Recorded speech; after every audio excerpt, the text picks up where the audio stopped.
Just like we shared in the morning, still looking at the Shunem, the rich woman of Shunem.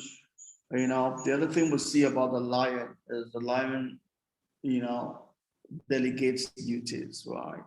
So we have the lion does not hunt. It's the lioness that hunts. The lioness and the cubs aren't. The lion does not.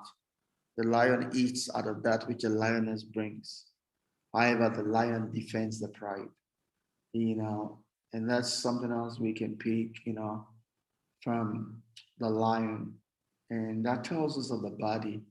The body is made up of different parts, and we're not all the same. Some are apostles, some are evangelists, some are teachers, some are pastors, some are prophets, some are administrators, some are message givers. Whatever it is that the Lord has blessed you with, it's like your talent. He's not giving it to us for us to be in competition. So when you have people start calling themselves arch apostle, that's not scriptural, right? Nobody is better than the other. We're just giving talents. We're giving talents not for the sake of giving talents. We're not giving talents to differentiate ourselves from other people and see ourselves as better, or to carry it in our head and let our ego go beyond that which we're called to, but we're giving talents for function. It's about the function, it's about the work that is done, not about wanting to get some notoriety from a name. It's about doing the work. That is what pleases the Father. So it's not. So on the last day, Jesus Christ says, "I will say to some people that I do not know you because you have not done the will of the Father." And the will of the Father is contained in His Word. The will of the Father is contained in the mandate that God has for every one of us. What is your talent? What have you been endowed with? To what extent are you using it to be as a servant, to worship God, to honor God, to show forth the glory of God? Those are the things that will be judged. Those are the things that will make a difference for each one as we stand before the judgment seat of Christ. And people interpret all of those in different ways, whether it's going to be just punishment, whether we're going to miss heaven or not miss heaven, right?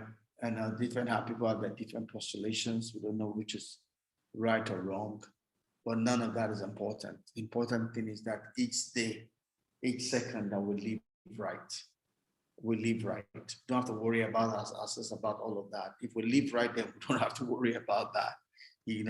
Our job is not to be testing boundaries. Our job is to glorify God, to obey God, to walk in God's perfect will in our lives. So God has called us, and the callings upon each of our lives is not for competition. It is to serve God.